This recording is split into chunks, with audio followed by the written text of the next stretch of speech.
Hello everyone, and welcome to Hill Street. Today's story is, after my mother tucked me into bed, I knew it was the last time I'd ever see her alive.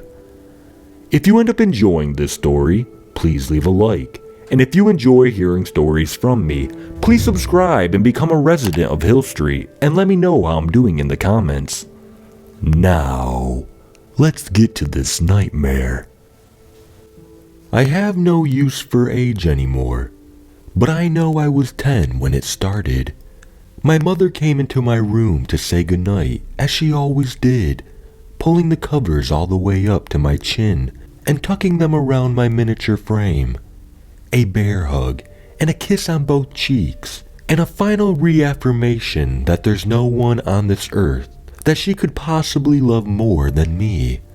Our routine complete, she tugged the cord to my bedside lamp, extinguishing the stars that twinkled on its shade from the lit bulb, and followed the light spilling in from the hallway, pulling the door close on her way out.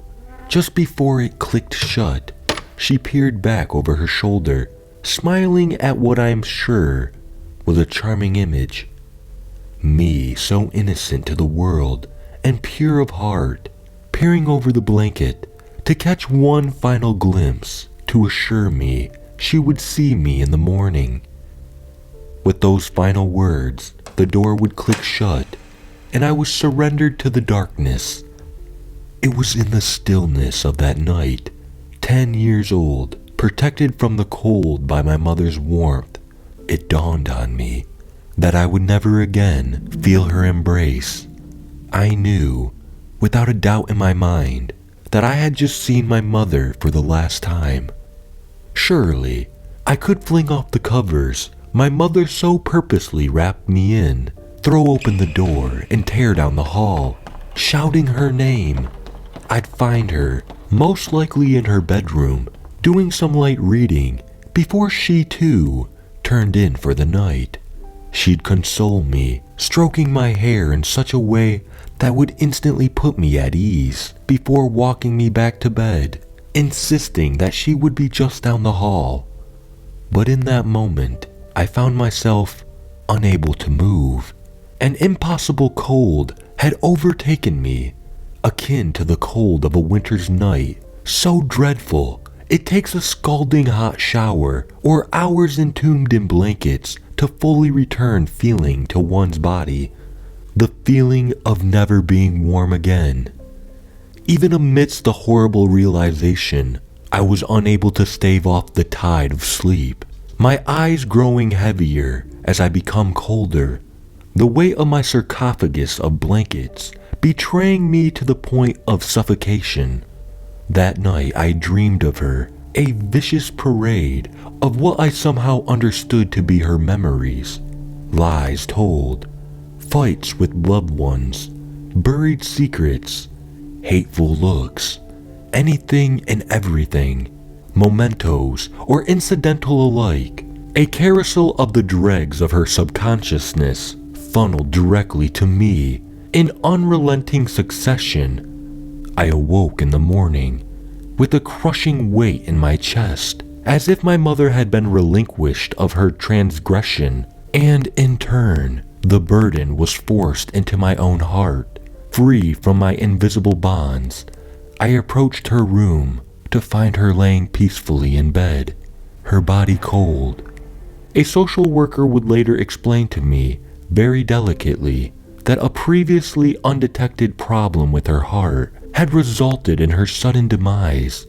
But at least she passed in her sleep, they would say, as if a positive takeaway was even possible. The sentiment was appreciated, though it was a loss on me as a child. Painlessly, in her sleep. Why was she allowed to leave this world peacefully, with a young child in the wake of her passing? For years I tortured myself, unable to relinquish the darkness weighing down my heart. Endlessly, I speculated how if maybe, just maybe, she was awake when it happened, she would have thought of me, and maybe, just maybe, the thought of leaving her only child alone in this world might have kept her alive. But I'd felt it when she closed my door that night. I knew there was nothing to be done. That was the first time. In the beginning, it was impossible to grapple with this new reality, compounded by the fact that I was alone in my curse. Or maybe there were others, and, much like me, they were simply too afraid to talk about it. Either way, I was alone. But, with as all things, I settled into this new reality, continuing on as best I could.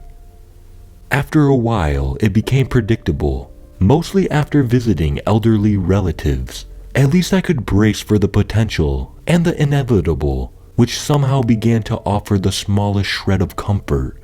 I learned quickly that not every experience was personal, though that didn't change what followed. The cold, the dreams, the memories, the sin, the weight, the death, the helplessness. Each piece worked in tandem, each as bad as the last. Some were much worse, saying goodbye to a friend after a night out, dead from choking on their own vomit. A young child down the street, working on his dribbling.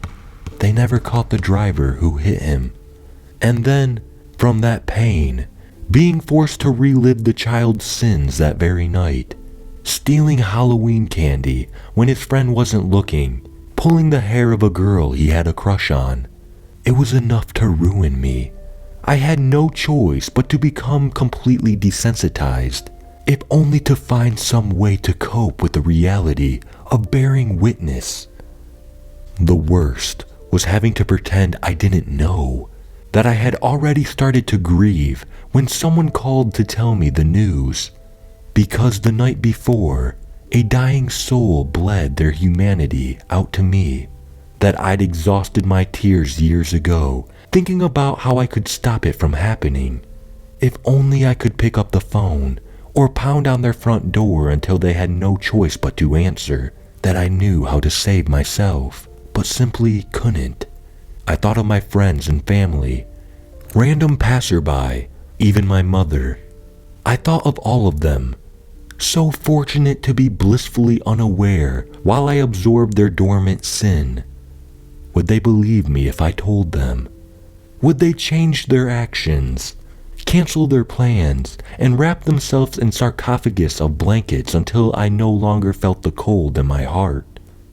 Would that even change the outcome? It was as if, in my final moment with them, the cold took it upon itself to absorb all their negative energy. To leave them free of burden, free of sin, free of everything. But that weight could not be destroyed, only transferred to me. Eventually it became too much, and I gave up on my connection to the outside world. I had already made my plan, just as my mother had so many years before. I wanted to go peacefully in my sleep. I cut ties with my friends and family, and it was then I began to feel the cold. Only this time, it was different. I was making the conscious decision that I would never see them again. For a brief moment, I was in control.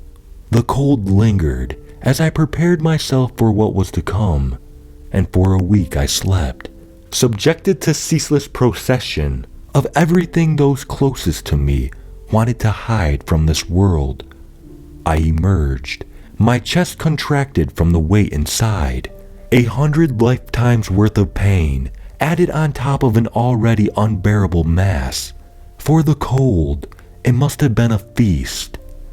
On the chosen day, I stood in the bathroom and stared at the bottle of pills on the counter, assuring myself it was truly what I wanted. A glimpse of my reflection in the mirror repulsed me.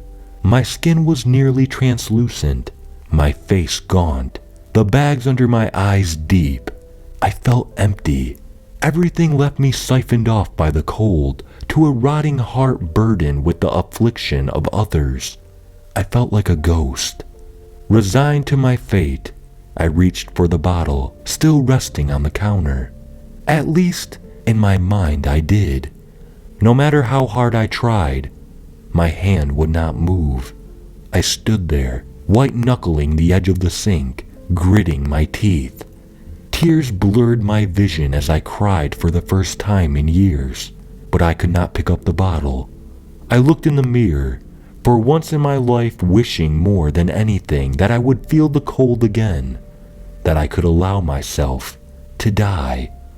I tried for what seemed like hours, but it would not come. In the wake of my inability to end my own life, as I collapsed onto the crumpled heap on the floor of my bathroom, I realized the full extent of my curse. With the knowledge of my planned death, I had cut myself off from everyone, forcing myself to see them for the last time under the assumption it wouldn't matter when I was dead. But I lived on. When I was finally able to pull myself off the floor, the tile greased with my sweat and tears, I knew there was nothing to be done. Too burdened by their weight, I could not pass on. No matter how much it pained me to remain, a heart too heavy to bear judgment could not be silenced, ever beating despite my wishes.